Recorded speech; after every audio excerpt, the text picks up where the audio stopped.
ಶ್ರೋತೃಗಳಿಗೆ ನಮಸ್ಕಾರ. ನಾನು ರಾಮಾನುಜದಾಸ. ಯುದ್ಧಕಾಂಡದ ಮುಂದುವರಿದ ಭಾಗವನ್ನು ನೋಡೋಣ. ಶುಕ್ಲಾಂ ಭರಧರಂ ವಿಷ್ಣುಂ ಶಶಿವರ್ಣಂ ಚತುರ್ಭುಜಂ ಪ್ರಸನ್ನವದನಂ ಧ್ಯಾಯೇತ್ ಸರ್ವವಿಘ್ನೋಪಶಾಂತಯೇ.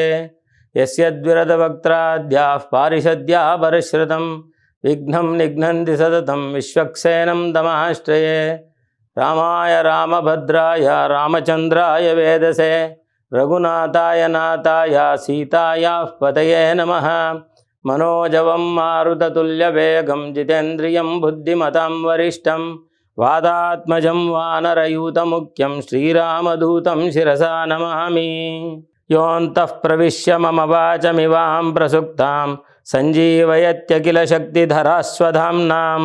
ಅನ್ಯಾ ಚ ಹಸ್ತಶರಣಶ್ರವಣತ್ವಗಾದೀಃ ಪ್ರಾಣಾನ್ನಮೋ ಭಗವತೆ ಪುರುಷಾಯ ತುಭ್ಯಂ. ರಾಮ ಆಲಿಂಗನವನ್ನು ಮಾಡ್ತಾನೆ ಹನುಮಂತನಿಗೆ ಆಲಿಂಗನವನ್ನು ಮಾಡಿ ಹೇಳ್ತಾನಂತೆ, ಅಪ್ಪ ಹನುಮಂತ, ಎಂತಹ ಕೆಲಸವನ್ನು ಮಾಡಿಬಿಟ್ಟಿಯಪ್ಪ ನೀನು. ಎಷ್ಟು ಜನದ ಜೀವವನ್ನು ಉಳಿಸಿದೆ, ನನ್ನ ಜೀವ ಉಳಿಸಿದೆ, ಸೀತೆಯ ಜೀವವನ್ನು ಉಳಿಸಿದೆ, ಮತ್ತು ಲಕ್ಷ್ಮಣನ ಜೀವವನ್ನು ಉಳಿಸಿದೆ, ರಘುವಂಶವನ್ನೇ ಉಳಿಸಿಬಿಟ್ಟೆ ನೀನು. ಅಂತಹ ಸಂದೇಶವನ್ನು ತೆಗೆದುಕೊಂಡು ಬಂದು ಸೀತೆ ಬದುಕಿದ್ದಾಳೆ ಅನ್ನತಕ್ಕಂಥ ವಿಚಾರವನ್ನು ಹೇಳಿ ನಮ್ಮನ್ನೆಲ್ಲ ಉದ್ಧಾರ ಮಾಡಿದೆಯಪ್ಪ ನೀನು. ಅಹಂಚ ರಘುವಂಶಂಚ ಲಕ್ಷ್ಮಣಶ್ಚ ಮಹಾಬಲಃ ವೈದೇಹ್ಯ ದರ್ಶನಾನೇಧ್ಯಾಃ ಧರ್ಮತಃ ಪರಿರಕ್ಷಿತಾಃ. ಧರ್ಮದಿಂದ ನಿನ್ನ ಕೆಲಸವನ್ನು ಆಚರಣೆ ಮಾಡಿ ನನ್ನನ್ನು ರಕ್ಷಣೆ ಮಾಡಿದೆ ನೀನು. ಇದಂತು ಮಮ ದೀನಸ್ಯ ಮನೋಭೂಯ ಪ್ರಕರ್ಷತಿ ಯದಿಹಾಸ್ಯ ಪ್ರಿಯಾಖ್ಯಾತು ನ ಕರ್ಮ ಸದೃಶಂ ಪ್ರಿಯಂ. ನೀನು ಮಾಡಿರತಕ್ಕಂತಹ ಕೆಲಸಕ್ಕೆ ಸದೃಶವಾದಂತಹ ಸರಿಯಾದಂತಹ ಪ್ರಿಯ ಕಾರ್ಯವನ್ನು ನಾನು ಮಾಡೋದಕ್ಕೆ ಆಗ್ತಾ ಇಲ್ವಲ್ಲಪ್ಪ. ನಾನು ದೀನನಾಗ್ತಾ ಇದ್ದೀನಿ, ನನಗೆ ಮನಸ್ಸು ಸಂಕೋಚಗೊಳ್ಳುತ್ತಾ ಇದೆ. ಎಂತಹ ನನ್ನ ಪ್ರಿಯೆಯ ವಿಚಾರವನ್ನು, ನನ್ನ ಪ್ರಿಯ ಪಾತ್ರಳಾದಂತಹ ಸೀತೆ ಬದುಕಿದ್ದಾಳೆ ಅನ್ನತಕ್ಕಂಥ ವಿಚಾರವನ್ನು ತಿಳಿಸಿ ಧರ್ಮದಿಂದ ನಡೆದುಕೊಂಡು ಸೀತೆಯನ್ನೇ ಕರೆದುಕೊಂಡು ಬರದೆ ಅವನು ಹೇಳಿದ್ದ, ಸೀತೆ ನನ್ನ ಹೆಗಲ ಮೇಲೆ ಕೂತ್ಕೊಂಡ್ಬಿಡು, ನಿನ್ನನ್ನೇ ಕರ್ಕೊಂಡು ಹೋಗ್ಬಿಡ್ತೀನಿ ಅಂತ. ಆ ಕೆಲಸವನ್ನು ಮಾಡದೆ, ಮತ್ತು ಅವನು ಹೇಳದೇ ಇರತಕ್ಕಂತಹ ಕೆಲವು ದೂತನು ಮಾಡತಕ್ಕಂತಹ ಎಲ್ಲ ಕೆಲಸಗಳನ್ನು ಮಾಡಿಕೊಂಡು ಲಂಕೆಯ ಗುಣಲಕ್ಷಣಗಳನ್ನು ತಿಳಿದುಕೊಂಡು ಬಂದು ಅವಳು ಕೊಟ್ಟಂತಹ ಚೂಡಾಮಣಿಯನ್ನು ತಂದು ಸಮರ್ಪಿಸಿ ರಾಮನಿಗೆ ಸ್ವತಃ ಸೀತೆಯೇ ಬಂದಳೋ ಎನ್ನುವ ಒಂದು ಮನಸ್ಥಿತಿಯನ್ನು ತಂದುಕೊಟ್ಟಂತಹ ನಿನಗೆ ನೀನು ಮಾಡಿರತಕ್ಕಂತಹ ಉಪಕಾರಕ್ಕೆ ಪ್ರತ್ಯುಪಕಾರವಾಗಿ ನಾನು ಏನನ್ನೂ ಕೊಡಲಾರನಲ್ಲ ನಾನು ನಿನಗೆ ಅನ್ನುವಂತಹ ಒಂದು ದೀನತೆಯನ್ನು ಭಗವಂತ ತೋರಿಸ್ತಾನೆ.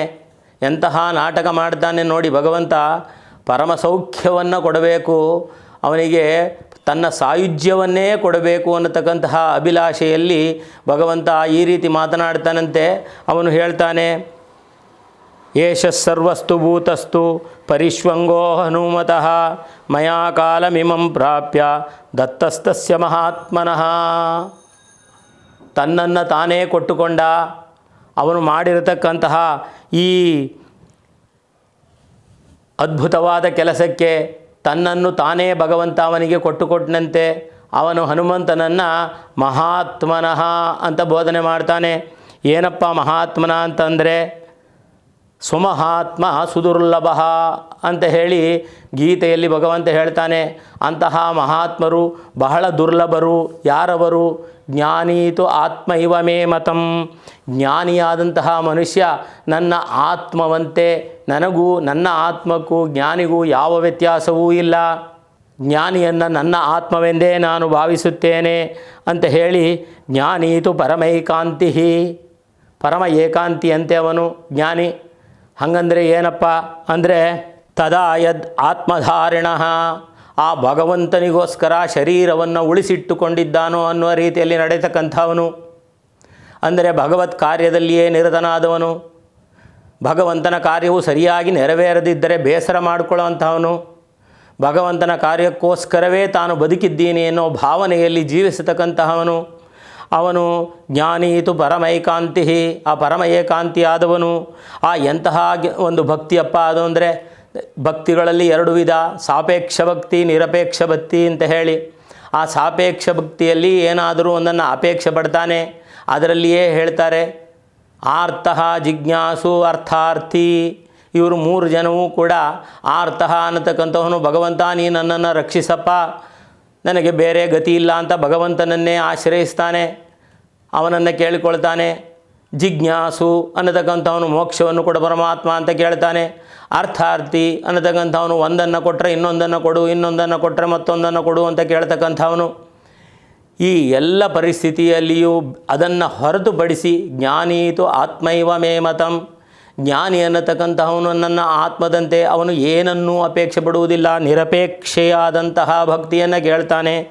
ಹಾಗೆ ಕೇಳಿದಂತಹ ಭಗವಂತನನ್ನು ಪರಿಶ್ವಂಗೋ ಹನುಮತಃ, ಆ ಭಗವಂತ ತಾನು ಅವನನ್ನು ಗಟ್ಟಿಯಾಗಿ ತಬ್ಬಿಕೊಳ್ಳುತ್ತಾನಂತೆ. ಅವನ ಶರೀರ ಪುಡಿ ಪುಡಿಯಾಗುವ ರೀತಿಯಲ್ಲಿ, ಹೃದಯಕ್ಕೆ ಸ್ಪಂದನೆಯಾಗುವ ರೀತಿಯಲ್ಲಿ ತನಗಾಗಿರತಕ್ಕಂತಹ ಸುಖವನ್ನು ಅನುಭವಿಸುವುದಕ್ಕೋಸ್ಕರ ಭಗವಂತ ಅವನನ್ನು ತಬ್ಬಿ ಕಟ್ಟಿಕೊಳ್ಳುತ್ತಾನಂತೆ. ಈ ತಬ್ಬಿ ಕಟ್ಟಿಕೊಳ್ತಾನೆ ಅಂತ ಹೇಳಿದಾಗ ನಮ್ಮಲ್ಲಿ ಒಂದು ಪ್ರಶ್ನೆ ಬರ್ತದೆ. ಏನಪ್ಪ ಅಂತಂದರೆ, ಈ ಜೀವಾತ್ಮ ಮತ್ತು ಪರಮಾತ್ಮನ ಸಂಬಂಧದಲ್ಲಿ ಆ ತಬ್ಬಿಕೊಂಡಾಗ ಜೀವಾತ್ಮನಿಗೆ ಹೆಚ್ಚು ಸಂತೋಷವೋ ಪರಮಾತ್ಮನಿಗೆ ಹೆಚ್ಚು ಸಂತೋಷವೋ ಅನ್ನತಕ್ಕಂಥ ಪ್ರಶ್ನೆ ಬಂದರೆ, ನಮ್ಮ ಉಪನಿಷತ್ ವಾಕ್ಯಗಳು ಹೇಳ್ತವೆ ಪರಮಾತ್ಮನಿಗೆ ಜಾಸ್ತಿ ಸಂತೋಷವಂತೆ. ಅಹಮನ್ನಂ ಅಹಮನ್ನಂ ಅಹಮನ್ನಂ ಅಹಮನ್ನಾದೋಹಮನ್ನಾದಹ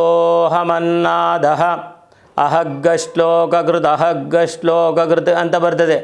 ಅಂದರೆ ಅಹಮನ್ನಂ, ನಾನು ಅನ್ನ, ಆ ಭಗವಂತನಿಗೆ ನಾನು ಅನ್ನ, ಭಗವಂತ ನನಗೆ ಅನ್ನ ಅನ್ನುವ ರೀತಿಯಲ್ಲಿ ಅನ್ನ ಅನ್ನ ಅಂತ ಹೇಳಿಬಿಟ್ರಲ್ಲ ಭಗವಂತನನ್ನ. ಅಂದರೆ ಭಗವಂತನು ಅನ್ನದ ಒಂದು ರೂಪ ಅಂತ ಹೇಳಿ, ಅನ್ನದಲ್ಲಿ 2 ರೀತಿಯ ಅನ್ನವಂತೆ, ಒಂದು ಪ್ರಾಕೃತಿಕ ಅನ್ನ, ಒಂದು ಅಪ್ರಾಕೃತಿಕ ಅನ್ನ ಅಂತ ಹೇಳಿ. ಪ್ರಾಕೃತಿಕ ಅನ್ನ ಅಂದರೆ ನಾವು ತಿನ್ನತಕ್ಕಂತಹ ಅನ್ನ, ಅದನ್ನು ಅನುಭವಿಸುತ್ತೇವೆ ಶರೀರದಲ್ಲಿ. ಆದರೆ ಅಪ್ರಾಕೃತಿಕ ಅನ್ನ ಅಂತ ಅಂದರೆ ಭಗವಂತನೇ ನನಗೆ ಅವನ ಆಲಿಂಗನ ಸೌಖ್ಯ, ಅವನನ್ನು ಪೂಜೆ ಮಾಡಿದಂತಹ ಸೌಖ್ಯ, ಆ ಸುಖದ ಅನುಭವ, ಭಗವಂತನ ಧ್ಯಾನದಲ್ಲಿ ಇರತಕ್ಕಂತಹ ಸುಖದ ಅನುಭವ ಏನಿದೆ ಅದು ಅಪ್ರಾಕೃತಿಕವಾದಂತಹ ಅನ್ನವಂತೆ. ಆ ಭಗವಂತನಿಗೆ ಮೊದಲು ಅಹಮನ್ನಂ ಅಹಮನ್ನಂ ಅಹಮನ್ನಂ ಅಂತ ಹೇಳಿ ಭಗವಂತ ನಮ್ಮನ್ನು ಅನುಭವಿಸ್ತಾನಂತೆ. ಅಯ್ಯೋ ಮಗು ಕಷ್ಟಪಡ್ತಾ ಇದೆಯಲ್ಲ, ತುಂಬ ತೊಂದರೆಯಲ್ಲಿದ್ದಾನಲ್ಲ, ಇವನಿಗೆ ಏನಾದರೂ ಒಳ್ಳೆಯದನ್ನು ಮಾಡಬೇಕು ಅನ್ನುವ ರೀತಿಯಲ್ಲಿ ತಾನು ಅವನನ್ನು, ಈ ಜೀವಾತ್ಮನನ್ನು ಕಟ್ಟಿಕೊಳ್ತಾನಂತೆ. ಆಮೇಲೆ ಅವನು ಇವನಿಗೆ ಅನ್ನವಾಗ್ತಾನಂತೆ. ಅಹಮನ್ನಾದೋ ಅಂತ ಹೇಳಿ ಇದರಲ್ಲಿ ನಾವು ಅನ್ನದ ರೀತಿಯಲ್ಲಿ ಭಗವಂತನೇ ಬರ್ತಾನೆ. ಭಗವಂತ ಅನ್ನ ಅನ್ನೋದರಲ್ಲಿ ಯಾವ ತಪ್ಪೂ ಇಲ್ಲ. ನೀವು ತಿರುಪತಿಯ ದೇವಸ್ಥಾನದಲ್ಲಿ ಈ ಅನ್ನವನ್ನು, ಪುಳಿಯೋಗರೆಯನ್ನು ಒಂದು ದೊಡ್ಡ ಗೋಪುರವಾಗಿ ಹಾಕಿ ಅದಕ್ಕೆ ಒಂದು ಹಾರವನ್ನು ಹಾಕಿ ಒಂದು ಸೇವೆ ಅಂತ ಮಾಡ್ತಾರೆ. ಆ ಸೇವೆಯನ್ನು ಮಾಡಿ ಅನ್ನವನ್ನು ಭಗವಂತನ ರೂಪ ಅಂತ ಹೇಳಿ ಎಲ್ರಿಗೂ ದೊನ್ನೆಯಲ್ಲಿ ಹಾಕಿ ಕೊಡ್ತಾರೆ. ಹಾಗಾಗಿ ಆ ದೊನ್ನೆಯ ರೂಪದಲ್ಲಿ, ಅನ್ನದ ರೂಪದಲ್ಲಿ ಭಗವಂತ ಪುಳಿಯೋಗರೆಯ ರೂಪದಲ್ಲಿ ನಿಮಗೆ ಬರ್ತಾನೆ ಅಂತ ಹೇಳಿ, ಹಾಗಾಗಿ ಅನ್ನದ ರೀತಿಯಲ್ಲಿ ಆ ಪರಮಾತ್ಮನಿಗೆ ನಾವು ಅನ್ನ, ನಮಗೆ ಪರಮಾತ್ಮ ಅನ್ನ. ಅಪ್ರಾಕೃತಿಕವಾದಂತಹ ಅನ್ನವನ್ನು ಅನುಭವಿಸುವ ಸ್ವಭಾವ ಇದೆಯಲ್ಲ, ಭಗವಂತನಿಗೆ ಹೆಚ್ಚು ಆಸೆಯಂತೆ. ಭಗವಂತನಿಗೆ ನಮ್ಮನ್ನು ಕಂಡರೆ ಪ್ರೀತಿ ಜಾಸ್ತಿ. ಈ ಜೀವಾತ್ಮನನ್ನು ಭಗವಂತನ ಸಹಾಯವಿಲ್ಲದೆ ಯಾವ ಕಾರಣಕ್ಕೂ, ಪರಮಾತ್ಮನ ಸಹಾಯವಿಲ್ಲದೆ ಜೀವಾತ್ಮ ಯಾವ ಕಾರಣಕ್ಕೂ ಪರಮಾತ್ಮನನ್ನು ಸೇರೋದಕ್ಕಾಗೋದಿಲ್ವಂತೆ. ನಮ್ಮಲ್ಲಿ ಇಲ್ಲಿ ಡಾಕ್ಟರ್ ವೆಂಕಟೇಶನ್ ಅಂತ ಹೇಳಿ ಒಬ್ಬರು ತಮಿಳು ಉಪನ್ಯಾಸಕರಿದ್ದಾರೆ. ಅವಳು ಬಹಳ ಅದ್ಭುತವಾಗಿ ಹೇಳ್ತಾರೆ. ಇದು ಸಣ್ಣ ಜೀವಾತ್ಮ, ಚಿಕ್ಕದು ಸಣ್ಣ ಬೆರಳು ಅಂತ ಇಟ್ಕೊಳ್ಳಿ, ಇದು ದೊಡ್ಡ ಬೆರಳು ಪರಮಾತ್ಮ ಅಂತ ಇಟ್ಕೊಳ್ಳಿ. ಈ ಪರಮಾತ್ಮ ಜೀವಾತ್ಮ ಸೇರಿದ ಈ ಚಿನ್ಮುದ್ರೆ ಆಗಬೇಕಾದರೆ ಈ ಪರಮಾತ್ಮನೇ ಇಳಿದು ಕೆಳಗೆ ಬರಬೇಕೇ ಹೊರತು ಜೀವಾತ್ಮ ಎಷ್ಟು ಪ್ರಯತ್ನ ಪಟ್ಟರೂ ಕೂಡ ಪರಮಾತ್ಮನನ್ನು ಸೇರೋದಕ್ಕಾಗೋದಿಲ್ಲ. ಹಾಗಾಗಿ ಈ ಪರಮಾತ್ಮನೇ, ಅವನ ಸೌಲಭ್ಯ ಗುಣವೇ ಇದೆಯಲ್ಲ, ಅದೇ ನಮ್ಮನ್ನು ಉದ್ಧಾರ ಮಾಡೋದಕ್ಕೆ ಕಾರಣ. ಇದಕ್ಕೆ ಗುರುವಾಗಿ ಒಬ್ಬ ಹನುಮಂತನಂತಹವನು, ಆಚಾರ್ಯನಾದವನು ಬಂದರೆ ಮಾತ್ರ ಈ ಸಾಗರದಲ್ಲಿ ಒಂದು ಸೇತುವೆಯನ್ನು ಕಟ್ಟಿ ಜೀವಾತ್ಮ ಪರಮಾತ್ಮನನ್ನು ಸೇರಿಸಬಹುದು ಅಂತ ಹೇಳ್ತಾರೆ. ಆಮೇಲೆ ಪರಮಾತ್ಮನಿಗೆ, ಆ ಪರಮಾತ್ಮ ಎಷ್ಟು ಸಂಕಟ ಪಡ್ತಾನೆ ಅಂದರೆ, ಈ 2 ಜೀವಗಳನ್ನು ಬದುಕಿಸಿದಂತಹ ನಿನಗೆ ಒಂದು ಜೀವವನ್ನಾದರೂ ನಾನು ಕೊಡಬಾರದೆ, 2 ದೇಹಗಳನ್ನು ಉದ್ಧಾರ ಮಾಡಿದಂತಹ ನಿನಗೆ ನನ್ನ ಈ ಒಂದು ದೇಹವನ್ನೇ ಕೊಡುತ್ತೇನೆ ಅನ್ನತಕ್ಕಂತಹ ಅರ್ಥದಲ್ಲಿ ಭಗವಂತ ಅವನನ್ನು ಬಾಚಿ ತಬ್ಬಿಕೊಳ್ತಾನಂತೆ. ಅಮೃತವನ್ನು ಕೊಟ್ಟವನಿಗೆ 1 ತೊಟ್ಟು ನೀರನ್ನು ಕೊಟ್ಟಂತೆ. ರಾಮ ಎಂತಹ ನಾಟಕ ಆಡ್ದಾನೆ ನೋಡಿ. ತನಗೆ ಹನುಮಂತ ತಾನೇ ಪರಮಾತ್ಮ, ಅವನ ಕೃಪೆ ಇಲ್ಲದೆ ಅವನ ಮುದ್ರಿಕೆ, ಅವನ ಕೇವಲ ಒಂದು ನಾಮಾಂಕಿತವಾದಂತಹ ಒಂದು ಉಂಗುರದ ಪ್ರಭಾವದಿಂದ ಸಮುದ್ರವನ್ನು ಹಾರಿ ಸೀತೆಯನ್ನು ನೋಡಿಕೊಂಡು ಬಂದ. ಅಂತಹ ರಾಮ ಹೇಳ್ತಾನೆ, ನೀನು ಅಮೃತವನ್ನು ಕೊಟ್ಟಿದ್ದೀಯಾ ನನಗೆ, ನಾನು ನಿನಗೆ ಕೇವಲ ಒಂದು ನೀರನ್ನಾದರೂ ಕೊಡಬಾರದೆ ಅನ್ನುವ ದೃಷ್ಟಿಯಲ್ಲಿ ಅವನನ್ನು ಬಾಚಿ ತಬ್ಬಿಕೊಳ್ಳುತ್ತಾನಂತೆ. ಪರಿಶ್ವಂಗೋ ಹನುಮತಃ, ಹನುಮಂತನನ್ನು ಬಾಚಿ ತಬ್ಬಿಕೊಳ್ಳುತ್ತಾನೆ. ಅವನ ಮನಸ್ಸು ಖಿನ್ನವಾಯಿತು ಅನ್ನುವ ರೀತಿಯಲ್ಲಿ ಹೇಳ್ತಾರೆ.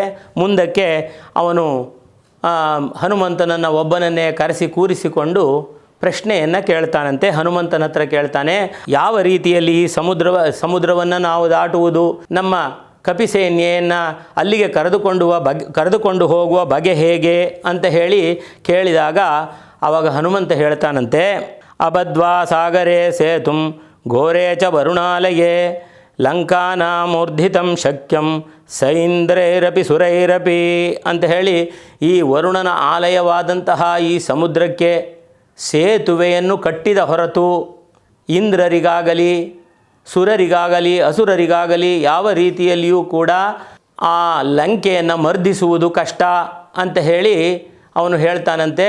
ಹೇಳಿದ ಕೂಡಲೇ ಪರಮಾತ್ಮ ಸಮುದ್ರವನ್ನು ದಾಟಿ ಸಮುದ್ರಕ್ಕೆ ನೀವು ಸೇತುವೆಯನ್ನು ಕಟ್ಟಿ ಅಂತ ಹೇಳಿ ಹನುಮಂತನೇ ಆಚಾರ್ಯನ ರೀತಿಯಲ್ಲಿ ಸಜೆಷನ್ ಕೊಡ್ತಾನಂತೆ. ಭಗವಂತನಿಗೆ ರಾಮನಿಗೆ ಸೇತುವೆಯನ್ನು ಕಟ್ಟಿದ ಹೊರತು ನಾವು ಆಚೆ ಕಡೆಗೆ ಹೋಗೋದಕ್ಕಾಗೋದಿಲ್ಲ ಅಂತ ಹೇಳಿ ಆವಾಗ ಈ ಘೋರ ಸಮುದ್ರಕ್ಕೆ ಒಂದು ಸೇತುವೆಯನ್ನು ಕಟ್ಟುವುದು ಅಂತ ತೀರ್ಮಾನ ಮಾಡ್ತಾನೆ. ತೀರ್ಮಾನ ಮಾಡಿದ ಮೇಲೆ ರಾಮ ಸುಗ್ರೀವನ ಎದುರಿನಲ್ಲಿ ಹೇಳ್ತಾನೆ, ಅಸ್ಮಿನ್ ಮುಹೂರ್ತೆ ಸುಗ್ರೀವ ಪ್ರಯಾಣಂ ಅಭಿರೋಚತೆ ಅಂತ ಹೇಳ್ತಾನೆ. ಅಂದರೆ ಈ ಮುಹೂರ್ತದಲ್ಲಿ ಈಗಲೇ ನಾವು ಪ್ರಯಾಣವನ್ನು ಶುರು ಮಾಡಬೇಕು. ಯಾಕೆ ಅಂತಂದರೆ ಅವನು ನೋಡಿ, ರಾಮ ಪರಮಾತ್ಮ ಶ್ರೀಮನ್ನಾರಾಯಣ ತಾನೇ ಸಕಲ ಎಲ್ಲ ವಿಚಾರದಲ್ಲಿಯೂ ತನ್ನ ಹತೋಟಿಯಲ್ಲಿ ಇಡೀ ಪ್ರಪಂಚ ಇದೆ. ಅಂತಹದರಲ್ಲಿ ಅವನು ಕೂಡ ಮುಹೂರ್ತವನ್ನು ನೋಡಿ ಹೇಳ್ತಾನಂತೆ, ಇದೇ ಮುಹೂರ್ತದಲ್ಲಿ ಹೊರಡಬೇಕು. ಇದಕ್ಕೆ 2 ಕಾರಣ ಇದೆ. ಒಂದು ಕಾರಣ ತಾನು ಸಮಯವನ್ನು ನೋಡಿ ಹೊರಟ ಅನ್ನತಕ್ಕಂತಹ ಒಂದು ಭಾವನೆಯನ್ನು ನಮ್ಮಲ್ಲಿ ಸೃಷ್ಟಿ ಮಾಡೋದು.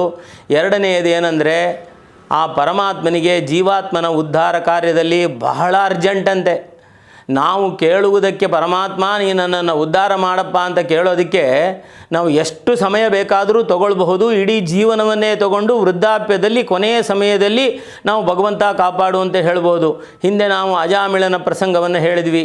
ಮಾಡತಕ್ಕಂತಹ ಎಲ್ಲ ಕಾರ್ಯವನ್ನೂ ಮಾಡಿದ ಒಬ್ಬ ವೇಶ್ಯೆ ಜೊತೆಯಲ್ಲಿ ಇಡೀ ಜೀವನವನ್ನೇ ಕಳೆದ ಮಗನಿಗೆ ಒಂದು ಹೆಸರನ್ನು ಇಟ್ಟಿದ್ದ, ನಾರಾಯಣ ಗೋವಿಂದ ಅಂತ ಹೇಳಿ ಪ್ರೀತಿಯಿಂದ ಅವರನ್ನ ಕರೆಯೋ ನೆಪದಲ್ಲಿ ಭಗವಂತನನ್ನು ಕರೆದ. ಆದರೂ ಬಂದುಬಿಟ್ಟು ಅವನ ವಿಷ್ಣು ದೂತರು ಅವನನ್ನು ರಕ್ಷಣೆ ಮಾಡಿದರು ಅಂತ ಹೇಳಿ ಅವನಿಗೆ ಬಹಳ ಅರ್ಜೆಂಟಂತೆ ಜೀವಾತ್ಮನ ಸಂರಕ್ಷಣೆ ಮಾಡೋದಕ್ಕೆ.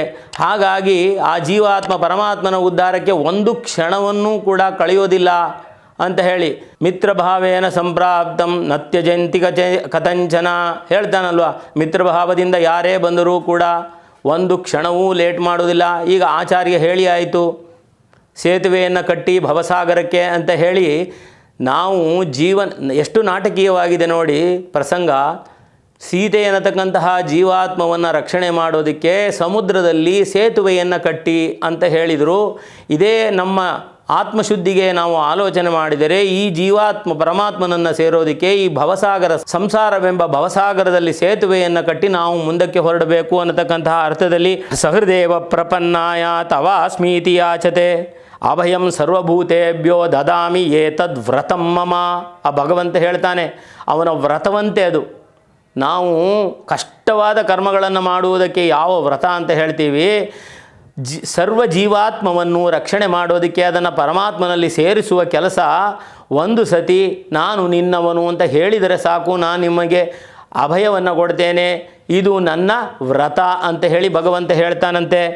ಆ ರೀತಿಯಲ್ಲಿ ಅವನು ಇದೇ ಮುಹೂರ್ತದಲ್ಲಿ ಹೊರಡಬೇಕು ಅಂತ ಹೇಳ್ತಾನೆ. ಆ ಮುಹೂರ್ತಕ್ಕೆ ಸಾಧನೆಯನ್ನು ಕೂಡ ಹೇಳ್ತಾನಂತೆ. ಯುಕ್ತೋ ಮುಹೂರ್ತೋ ವಿಜಯೇ ಪ್ರಾಪ್ತೋ ಮಧ್ಯನ್ ದಿವಾಕರ. ಮಧ್ಯಾಹ್ನದ ಹೊತ್ತಿಗೆ, ಮಧ್ಯಾಹ್ನದ ಮುಹೂರ್ತದಲ್ಲಿ, ಅಂದರೆ ಸಾಮಾನ್ಯವಾಗಿ ಅಭಿಜಿತ್ ಮುಹೂರ್ತ ಅಂತಾರೆ, 12:30 ಸಮಯ, ಸೂರ್ಯನೆತ್ತಿಯ ಮೇಲೆ ಇರತಕ್ಕಂತಹ ಇದರಲ್ಲಿ ಈ ವಿಜಯ ಅನ್ನತಕ್ಕಂತಹ ಮುಹೂರ್ತ ಬರ್ತದೆ. ಆ ಮುಹೂರ್ತದಲ್ಲಿ ನಾವು ಹೊರಟ್ರೆ ನಾವು ಜಯಶಾಲಿಗಳಾಗ್ತೇವೆ. ಉತ್ತರ ಫಲ್ಗುಣಿ ಹ್ಯದ್ಯ ಶ್ವಸ್ತು ಹಸ್ತೇನ ಯೋಷ್ಯತೆ. ಇವತ್ತು ಉತ್ತರ ಫಲ್ಗುಣಿ ನಕ್ಷತ್ರ ಇದೆ, ನಾಳೆಗೆ ಹಸ್ತ ನಕ್ಷತ್ರ ಬಂದುಬಿಡ್ತದೆ. ಹಾಗಾಗಿ ಹಿಂದೆ ಶುರು ಮಾಡಬೇಕು ಅಂತ ಹೇಳ್ತಾನಂತೆ. ಉತ್ತರ ಫಲ್ಗುಣಿ ನಕ್ಷತ್ರ ಏತಕ್ಕೆ ಒಳ್ಳೆಯದು ಅಂದರೆ ಅದರಲ್ಲಿ ಕೂಡ ಹೇಳ್ತಾರಂತೆ. ಪುನರ್ವಸು ನಕ್ಷತ್ರ ರಾಮನದು. ಪುನರ್ವಸು ನಕ್ಷತ್ರವಿನಿಂದ ಉತ್ತರ ಫಲ್ಗುಣಿಗೆ ನಾವು ಲೆಕ್ಕ ಹಾಕಿದರೆ 6ನೇ ತಾರೆ ಆಗ್ತದೆ. 6ನೇ ತಾರೆಯೇ ಶುಭ ತಾರೆ, ಸಾಧಕ ತಾರೆ, ವಿಜಯ ತಾರೆ ಅಂತ ಹೇಳ್ತಾರೆ. ಹಾಗಾಗಿ ನಾವು ಹೋಗತಕ್ಕಂತಹ ಕೆಲಸ ಮಾತ್ರ ಗ್ಯಾರಂಟಿ ಆಗ್ತದೆ. ಅದೇ ಏನಾದರೂ ಹಸ್ತ ನಕ್ಷತ್ರದಲ್ಲಿ ಶುರುವಾಗಿ 7ನೇ ತಾರೆಯಾದರೆ ನಮಗೆ ಅಷ್ಟು ಒಳ್ಳೆಯದಲ್ಲ, ಯೋಗ್ಯವಲ್ಲ ಅನ್ನುವ ದೃಷ್ಟಿಯಲ್ಲಿ ನಿಹತ್ಯ ರಾವಣಂ ಸೀತಾಂ ಆನಯಿಷ್ಯಾಮಿ ಜಾನಕೀಂ. ರಾವಣನನ್ನು ಮುಗಿಸಿ ಸೀತೆಯನ್ನು ಕರೆದುಕೊಂಡು ಬರ್ತೇನೆ. ಈ ಮುಹೂರ್ತದಲ್ಲಿ ಹೊರಟರೆ ನಮಗೆ ಯಾವುದೇ ಕಷ್ಟಗಳೂ ಇಲ್ಲ ಅಂತ ಹೇಳ್ತಾನಂತೆ. ಆ ಭಗವಂತ ತಾನು ಜ್ಯೋತಿಷ್ಯವನ್ನು, ಅಂದರೆ ನಾವು ಮೊದಲು ಹೇಳಿದ್ವಿ ರಾಮಾಯಣದಲ್ಲಿ ಜ್ಯೋತಿಷ್ಯದ ಅಂಗಗಳು ಬರ್ತವೆ ಅಂತ ಹೇಳಿ. ಜಟಾಯು ಹೇಳಿದಾನೆ ಹಿಂದೆ, ವಿಂದೋ ನಾಮ ಮುಹೂರ್ತೋಸಿ. ವಿಂದ ವಿಜಯ ಅನ್ನತಕ್ಕಂಥದ್ದೆಲ್ಲ ಒಳ್ಳೆ ಮುಹೂರ್ತಗಳು. ವಿಂದನಾಮವಾದ ಮುಹೂರ್ತದಲ್ಲಿ ಅವನು ಇಲ್ಲಿಂದ ಸೀತೆಯನ್ನು ಕೊಂಡೊಯ್ದಿದ್ದರಿಂದ ಪದಾರ್ಥವು ಯಾವ ರೀತಿಯಲ್ಲಿ ಹೋಗಿದೆಯೋ ಅದೇ ರೀತಿಯಲ್ಲಿ ಕ್ಷೇಮವಾಗಿ ದೊರಕುತ್ತದೆ ಅಂತ ಜಟಾಯು ಹೇಳಿದ್ದ ಅಂತ ಹೇಳಿ. ಇಲ್ಲಿಯೂ ಕೂಡ ಅದನ್ನೇ ಪ್ರತಿಪಾದಿಸಿ ರಾಮಾಯಣದ ಒಂದು ಅಂಗವಾಗಿ ಜ್ಯೋತಿಷ್ಯವನ್ನು ನಾಟಕ ರೀತಿಯಾಗಿ ಭಗವಂತ ಹೇಳ್ತಾನೆ. ಆದರೂ ಭಗವಂತನಲ್ಲಿ ಈ ಮುಹೂರ್ತಗಳ ನೋಡುವಂತಹ ಅಗತ್ಯವಿಲ್ಲ. ಆದರೂ ಕೂಡ ಹೇಳ್ತಾನಂತೆ. ನಮ್ಮಲ್ಲಿ ಒಂದು ಶ್ಲೋಕ ಇದೆ, ತಿಥಿರ್ವಿಷ್ಣುರ್ತಥಾವಾರಂ ನಕ್ಷತ್ರಂ ವಿಷ್ಣುರೇವ ಚ ಯೋಗಂಚ ಕರಣಂಚೈವ ಸರ್ವಂ ವಿಷ್ಣುಮಯಂ ಜಗತ್ತೇ. ತಿಥಿರ್ವಿಷ್ಣುರ್ ತಥಾವಾರಂ. ತಿಥಿಯಾಗಲಿ, ವಾರವಾಗಲಿ, ನಕ್ಷತ್ರವಾಗಲಿ, ಕರಣವಾಗಲಿ ಇದೆಲ್ಲವೂ ಅವನ ಅಧೀನ. ನಮ್ಮಲ್ಲಿ ಪುರಂದರದಾಸರ ಹಾಡು ಹೇಳೋದಿಲ್ವೇ, ಸಕಲ ಗ್ರಗ ಬಲ ನೀನೇ ಸರಸಿಜಾಕ್ಷ ನಿಖಿಳ ವ್ಯಾಪಕ ನೀನೇ ಸರ್ವರಕ್ಷಕ ಸಕಲ ಬಲ ನೀನೇ ಸರಸಿಜಾಕ್ಷ ರವಿಚಂದ್ರ ಬುಧ ನೀನೇ ರಾಹು ಕೇತುವು ನೀನೇ ಕವಿ ಗುರು ಶನಿಯು ಮಂಗಳರು ನೀನೇ ದಿನರಾತ್ರಿಯು ನೀನೇ ನವವಿಧಾನರು ನೀನೇ ಕ್ರತು ಹೋಗಯಜ್ಞ ಸದ್ಗತಿಯು ನೀನೇ ಸಕಲ ಗ್ರಹ ಬಲ ನೀನೇ ಸರಸಿಜಾಕ್ಷ. ಅವನೇ ಎಲ್ಲವೂ, ಅವನ ಹತೋಟಿಯಲ್ಲೇ ಇದೆ. ಸಕಲ ಗ್ರಹ ಬಲ ನೀನೆ ಸರಸಿಜಾಕ್ಷ. ಅಂತಹ ಪರಮಾತ್ಮ ನಾಟಕವಾಡಿ ಮುಹೂರ್ತವನ್ನು ಇಟ್ಟು ಈ ವಿಜಯ ಮುಹೂರ್ತದಲ್ಲಿ ನಾವು ಹೊರಡೋಣ ಅಂತ ಹೇಳಿ ಸುಗ್ರೀವನಿಗೆ ಆಜ್ಞೆಯನ್ನು ಮಾಡ್ತಾರೆ. ಸುಗ್ರೀವನ ಆಜ್ಞೆಯನ್ನು ಮಾಡಿ ಎಲ್ಲರನ್ನೂ ಪಕ್ಕದಲ್ಲಿ ಕಳಿಸಿ ಅವನು ಹನುಮಂತನಲ್ಲಿ ಒಂದು ಉಪದೇಶವನ್ನು, ಒಂದು ರಾಜಕೀಯವನ್ನು ವಿಚಾರ ಮಾಡ್ತಾನಂತೆ. ಅಪ್ಪ ಹನುಮಂತ, ಲಂಕೆ ಯಾವ ರೀತಿ ಇದೆ? ಲಂಕೆಯಲ್ಲಿ ನಮ್ಮ ಸೈನಿಕರು ವಾನರರು ಇಷ್ಟೊಂದು ಲಕ್ಷಾಂತರ ಕೋಟ್ಯಾಂತರ ಜನ ವಾನರರು ಹೋದರೆ ಬೀಡು ಬಿಡುವಂತಹ ಜಾಗ ಯಾವುದಿದೆ? ಸಮುದ್ರದ ಆಚೆಯ ಕಡೆಯಲ್ಲಿ ಯೋಗ್ಯವಾದ ಸ್ಥಳ, ಯುದ್ಧಕ್ಕೆ ಅನುಕೂಲವಾದಂತಹ ಜಾಗ ಯಾವುದು? ಲಂಕೆಯ ಸೇನಾಧಿಪತಿಗಳು ಹೇಗಿದ್ದಾರೆ? ಯಾವ ಯಾವ ಬಲಗಳಿದ್ದಾವೆ? ಚತುರಂಗ ಬಲಗಳಲ್ಲಿ ಕುದುರೆ ಬಲ, ಆನೆ ಬಲ, ಇತರ ಬಲಗಳಲ್ಲಿ ಎಂಥವರಿದ್ದಾರೆ? ಎಲ್ಲಕ್ಕೂ ಹೆಚ್ಚಾಗಿ ಲಂಕೆಯಲ್ಲಿ ರಾಷ್ಟ್ರದ ವಿರುದ್ಧ ಪಿತೂರಿ ಮಾಡತಕ್ಕಂಥವರು, ಲಂಚ ಕೊಟ್ಟರೆ ಸಹಾಯ ಮಾಡತಕ್ಕಂಥವ್ರು ಯಾರಾದರೂ ಇದ್ದಾರೆಯೇ ಅಂತ ಹೇಳಿ ಕೇಳ್ತಾನಂತೆ. ಕೇಳಿದ್ದಕ್ಕೆ ಹನುಮಂತ ಹೇಳ್ತಾನೆ, ಅವನ ಸೈನ್ಯವೇನೋ ದೊಡ್ಡದಿದೆ, ಎಲ್ಲ ರೀತಿ ಚತುರಂಗ ಬಲಗಳು, ಆನೆ, ಕುದುರೆ ಎಲ್ಲವೂ ಇದ್ದಾವೆ. ಆದರೆ ಅದರ ಅಗತ್ಯ ಅವನಿಗಿಲ್ಲ. ಯಾಕೆಂದರೆ ಮಾಯಾ ರೀತಿಯಲ್ಲಿಯೇ ಅವರು ಯುದ್ಧ ಮಾಡೋದು. ಹಾಗಾಗಿ ಅದರ ಅಗತ್ಯದ ಮೇಲೆ, ಅದರ ಮೇಲೆ ಹೆಚ್ಚು ಅವನು ಡಿಪೆಂಡ್ ಆಗಿಲ್ಲ. ಆದರೆ ಇಡೀ ರಾಷ್ಟ್ರದಲ್ಲಿ ಒಬ್ಬ ಕೂಡ ಟ್ರೈಟರ್ ಸಿಗೋದಿಲ್ಲ. ರಾಷ್ಟ್ರದ ಹಿತಕ್ಕೆ ವಿರೋಧವಾಗಿ ಆಲೋಚನೆ ಮಾಡತಕ್ಕಂಥವ್ರು ಒಬ್ಬರೂ ಸಿಗುವುದಿಲ್ಲ ನಿಮಗೆ ಅಂತ ಹೇಳಿ ರಾಮನಲ್ಲಿ ಲಂಕೆಯ ಬಗ್ಗೆ ಹೊಗಳಿ ಹೇಳ್ತಾನಂತೆ. ಆದರೆ ಅಲ್ಲಿಂದ ಮುಂದಕ್ಕೆ ರಾಮ ಹೇಳ್ತಾನೆ, ನೋಡಪ್ಪ, ಈಗ ಎಲ್ಲ ಸೈನಿಕರನ್ನು ವ್ಯೂಹಗಳಾಗಿ ರಚನೆ ಮಾಡಿ, ಮಕರ ವ್ಯೂಹ, ಶಕಟ ವ್ಯೂಹ, ಆಮೇಲೆ ಮತ್ಸ್ಯ ವ್ಯೂಹ, ಗರುಡ ವ್ಯೂಹ, ಈ ರೀತಿ ವ್ಯೂಹಗಳಾಗಿ ರಚನೆ ಮಾಡೋದು. It is a technology. ನಮ್ಮ ಸಂಸ್ಕೃತಿಯಲ್ಲಿ ಯುದ್ಧಗಳಲ್ಲಿ, ಈ ಪುರಾತನವಾದ ಯುದ್ಧಗಳಲ್ಲಿಯೇ ಈ ವ್ಯೂಹಗಳ ರಚನೆಗಳನ್ನು ನೋಡ್ಬೋದು. ಪಾಶ್ಚಾತ್ಯ ಯುದ್ಧಗಳಲ್ಲಿ ಯಾವುದರಲ್ಲೂ ಈ ವ್ಯೂಹ ರಚನೆಗಳ ವಿಚಾರವೇ ಬರೋದಿಲ್ಲ. ಅದು ಈ ಕೋತಿಗಳಿಗೂ ಕೂಡ, ವಾನರರಿಗೂ ಕೂಡ ಗೊತ್ತಿರಲಿಲ್ಲ. ಈ ರೀತಿ ವ್ಯೂಹಗಳನ್ನು ರಚನೆ ಮಾಡಿ ಅದರಲ್ಲಿ ಒಬ್ಬೊಬ್ಬರು ಒಂದೊಂದು ಕಡೆ, ಒಬ್ಬೊಬ್ಬ ವಾನರ ಒಂದೊಂದು ಕಡೆಯಲ್ಲಿ ಕಾಯಬೇಕು. ಸುಷೇಣ, ಜಾಂಬುವಂತ ಇವರು ಕರಡಿಗಳ ಗುಂಪು ಒಂದು ಕಡೆಯಲ್ಲಿ ಕಾಯೋದು, ಆಮೇಲೆ ವಾನರರ ಗುಂಪು ಒಂದು ಕಡೆಯಲ್ಲಿ. ಶಬಲ ಅನ್ನತಕ್ಕಂತಹವನು ಅವನು ಸೈನ್ಯವನ್ನು ನಿಯಂತ್ರಣ ಮಾಡ್ತಾನೆ ಮುಂದುಗಡೆಯಿಂದ. ಮತ್ತು ನಳ ಅವನು ಎಲ್ಲ ಕಡೆಯಿಂದಲೂ ಕೂಡ ಆ ಯೋಧರನ್ನು ಕಾಪಾಡಿಕೊಂಡು ಒಂದು ಡೈರೆಕ್ಷನ್ ಕೊಟ್ಕೊಂಡು ಹೋಗ್ತಾನೆ. ಆಮೇಲೆ ರಾಮ, ಲಕ್ಷ್ಮಣ ಮತ್ತು ಸುಗ್ರೀವರನ್ನು ಆ ವ್ಯೂಹದ ಮಧ್ಯಭಾಗದಲ್ಲಿ ಕರ್ಕೊಂಡು ಹೋಗುವಂಥದ್ದು. ಮತ್ತು ರಾಮ ಹೇಳ್ತಾನಂತೆ, ನಾವು ಈಗ ಕಿಷ್ಕಿಂಧೆಯಲ್ಲಿದ್ದೇವೆ.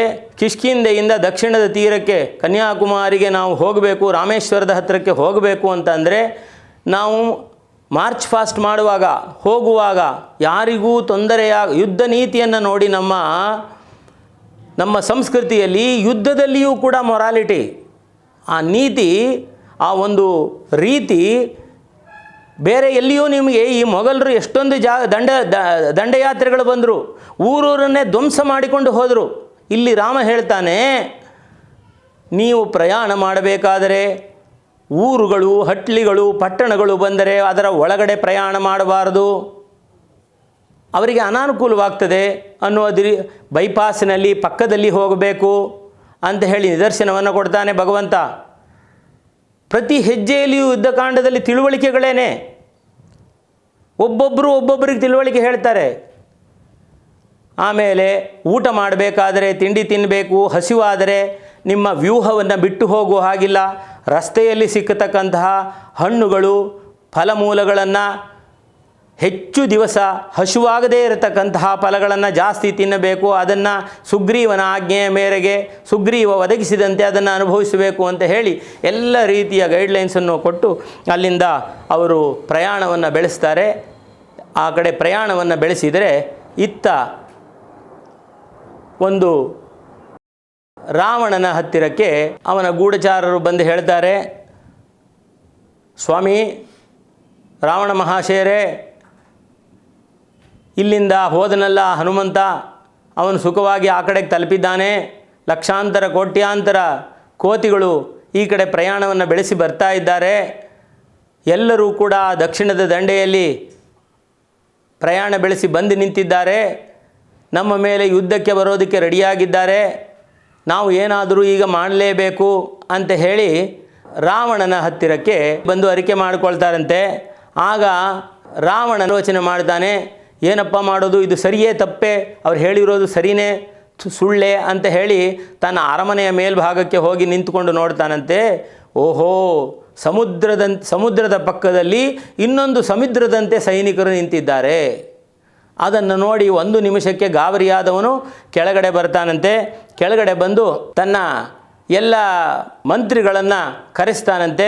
ಅವರೆಲ್ಲರ ಎದುರುಗಡೆಯಲ್ಲಿ ತಾನು ವಿಮರ್ಶೆ ಮಾಡುವುದು, ಅವರ ಹತ್ರ ನಾನು ಸಜೆಷನ್ಸನ್ನು ತಗೊಳ್ಬೇಕು ಅನ್ನುವ ದೃಷ್ಟಿಯಲ್ಲಿ ಕರೆದು ಎಲ್ಲರನ್ನು ಕೂರಿಸಿ ತಾನು ಹೇಳ್ತಾನಂತೆ, ಲಂಕಾಯಾಂತು ಕೃತಂ ಕರ್ಮ ಘೋರಂ ದೃಷ್ಟ್ವಾ ಭಯಾವಹಂ ರಾಕ್ಷಸೇಂದ್ರೋ ಹನುಮಂತೋ ಶಕ್ರೇಣೇವ ಮಹಾತ್ಮನಃ ಅಬ್ರವೀದ್ ರಾಕ್ಷಸಾನ್ ಸರ್ವಾನ್ ಹ್ರಿಯಾ ಕಿಂಚಿತ್ ಅವಾಂಗ್ಮುಖಃ.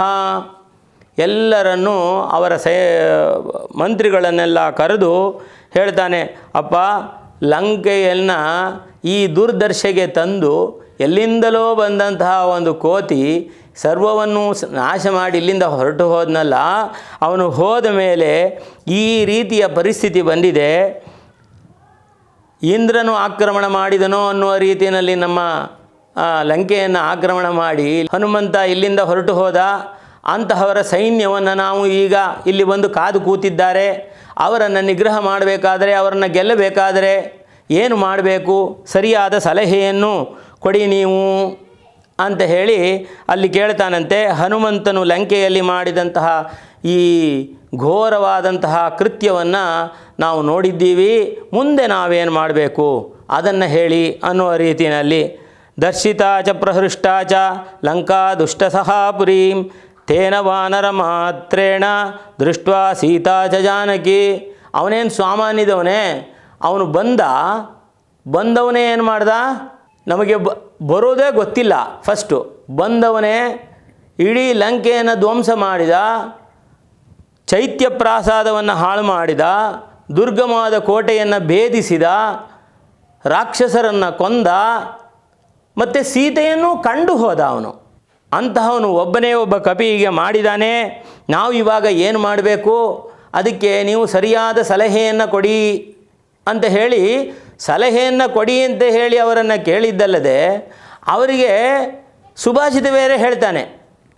ಏನಪ್ಪ ಸುಭಾಷಿತ ಹೇಳ್ತಾನೆ ಅಂದರೆ, 3 ಥರ ಜನಗಳಿದ್ದಾರಪ್ಪ, ಒಳ್ಳೆಯವರು ಕೆಟ್ಟವರು ಅಂತ ಹೇಳಿ, ಅದರಲ್ಲಿ ಉತ್ತಮರು ಮಧ್ಯಮರು ಅಧಮರು ಅಂತ ಹೇಳಿ, ಯಾವ ಮನುಷ್ಯ ತಾನು ಸಮರ್ಥನಾಗಿ ಮಂತ್ರಾಲೋಚನೆಯನ್ನು ಮಾಡಬಲ್ಲವನು, ಮಂತ್ರಾಲೋಚನೆಯನ್ನು ಮಾಡಿ ಮತ್ತು ಸ್ವಜನ ಮತ್ತು ಬಂಧುಗಳಿಂದ ತನ್ನ ಹಿತವನ್ನು ಕೋರತಕ್ಕಂತಹ ಅವರಿಂದ ಸಲಹೆಗಳನ್ನು ಕೊಡೆದು ಭಗವಂತನನ್ನು ಆಶ್ರಯಿಸಿ ಕೆಲಸವನ್ನು ಮಾಡ್ತಾನೋ ಅವನು ಪುರುಷರಲ್ಲಿ ಉತ್ತಮ. ನೋಡಿ, ಅವನೇ ರಾಕ್ಷಸ ವೃತ್ತಿಯನ್ನು ಮಾಡಿದ್ದಾನೆ, ಅಧಮ ಪ್ರವೃತ್ತಿಯನ್ನು ಮಾಡಿದ್ದಾನೆ. ಅದು ಹೇಗೆ ಅಂತ ಆಮೇಲೆ ಹೇಳ್ತೇನೆ. ಈಗ ಹೇಳ್ತಾನೆ, ಅವನು ಸಲಹೆ ಕೇಳ್ತಾ ಇದ್ದಾನಲ್ಲ, ಅದಕ್ಕೆ ಜಸ್ಟಿಫಿಕೇಷನ್ನು. ಯಾವನು ಮಂತ್ರಾಲೋಚನೆ ಮಾಡಲು ಸಮರ್ಥನಾಗಿ ತನ್ನಲ್ಲಿ ಆಸಕ್ತಿ ಉಳ್ಳವರು, ತನಗೆ ಒಳ್ಳೆಯದನ್ನು ಮಾಡತಕ್ಕಂತಹವರಲ್ಲಿ, ಬಂಧುಗಳಲ್ಲಿ ಮತ್ತು ಸ್ನೇಹಿತರಲ್ಲಿ ಸಲಹೆಯನ್ನು ಪಡೆದು ಭಗವಂತನ ಹೆಸರನ್ನು ಹೇಳಿ ತಾನು ಪರಮಾತ್ಮನಲ್ಲಿ ಆಶ್ರಯಿಸಿ ಮಾಡತಕ್ಕಂತಹ ಅವನು ಉತ್ತಮನು. ಯಾರು ಒಬ್ಬನೇ ಮಂತ್ರಾಲೋಚನೆಯನ್ನು ಮಾಡಿ ಒಬ್ಬನೇ ಅದನ್ನು ಕಾರ್ಯರೂಪಕ್ಕೆ ಭಗವಂತನ ದಯದಿಂದ ಮಾಡ್ತಾನೋ ಅವನು ಮಧ್ಯಮನು. ಯಾರನ್ನೂ ವಿಚಾರ ಮಾಡದೆ ಭಗವಂತನನ್ನೂ ಆಶ್ರಯಿಸದೆ ಸಮಾಲೋಚನೆಯನ್ನೂ ಕೂಡ ಮಾಡದೇ ಇರತಕ್ಕಂತಹವನು ಅಧಮನು ಅಂತ ಹೇಳಿ ಅವನು ಅವರಲ್ಲಿ ಉದಾಹರಣೆಗಳನ್ನು ಹೇಳ್ತಾನೆ. ಇಲ್ಲಿ ನಮ್ಮಲ್ಲಿ ಸರ್ವಜ್ಞನ ಪದ ಬೇರೆ ಉಂಟು. ಏನಪ್ಪ ಅಂತಂದರೆ, ಏತೇ ಸತ್ಪುರುಷಾಃ ಪರಾರ್ಥಘಟಕಾನ್ ಸ್ವಾರ್ಥಾನ್ ಪರಿತ್ಯಜ್ಯಯೇ ಸಾಮಾನ್ಯಾಸ್ತು ಪರಾರ್ಥ ಮಧ್ಯಮಭೃತಃ ಸ್ವಾರ್ಥ ವಿರೋಧೇನಯೇ ತೇಮೀ ಮಾನವ ರಾಕ್ಷಸಾಃ ಪರಹಿತಂ ಸ್ವಾರ್ಥಾಯ ನಿಘ್ನಂತಿಯೇ ಏತು ಘ್ನಂತಿ ನಿರರ್ಥಕಂ ಪರಹಿತಂ ತೇಕೇನ ಜಾನೀಮಹೇ ಅಂತ ಹೇಳಿ. ಅಂದರೆ ಸತ್ಪುರುಷರಾದವರು ತಮ್ಮ ಕೆಲಸವನ್ನು ಬದಿಗಿಟ್ಟು ಬೇರೆಯವರಿಗೆ ಸಹಾಯ ಮಾಡ್ತಕ್ಕಂಥವನು ಸತ್ಪುರುಷ ಅಂತ ಹೇಳಿ. ಮತ್ತು ಸಾಮಾನ್ಯರಾದವರು ಅವರಿಗೇನಾದರೂ ಸಹಾಯ ಮಾಡಿದರೆ ನನಗೆ ಒಂದು ಸ್ವಲ್ಪ ಸಹಾಯ ಆಗುತ್ತೆ ಅಂತ ಯೋಚನೆ ಮಾಡಿ ಮಾಡತಕ್ಕಂಥವನು ಸಾಮಾನ್ಯ ಮನುಷ್ಯ. 3ನೇದು ಕ್ಯಾಟಗರಿ ತೇಮೀ ಮಾನವ ರಾಕ್ಷಸಾಃ ಪರಹಿತಂ ಸ್ವಾರ್ಥಾಯ ನಿಘ್ನಂತಿಯೇ. ಅವ್ರ ಕೆಲಸ ಆಗಬೇಕಾದರೆ ಅವ್ರ ಕೆಲಸ ಹಾಳು ಮಾಡಿದರೆ ನನ್ನ ಕೆಲಸ ಆಗುತ್ತೆ ಅನ್ನತಕ್ಕಂಥವನು. ಮತ್ತು 4ನೇವನಿಗೆ ಹೆಸರೇ ಇಲ್ಲವಂತೆ, ಅವನು ಸುಮ್ಮನೆ ಅವ್ರದ್ದು ಒಂದು ಕಣ್ಣಾರು ಹೋಗಲಿ, ನಂದು 2 ಕಣ್ಣು ಹೋದರೂ ಪರವಾಗಿಲ್ಲ ಅನ್ನೋ ರೀತಿಯಲ್ಲಿ ಯೋಚನೆ ಮಾಡೋರು. ಈ ರೀತಿ ಅವನು ಮಂತ್ರಿಗಳಿಗೆ ಸಲಹೆಯನ್ನು ಕೊಡ್ತಾನೆ. ಮತ್ತು ಉಳಿದ ಭಾಗವನ್ನು ನಾವು ಮುಂದಿನ ಸಂಚಿಕೆಯಲ್ಲಿ ನೋಡೋಣ. ಜೈ ಶ್ರೀರಾಮ್.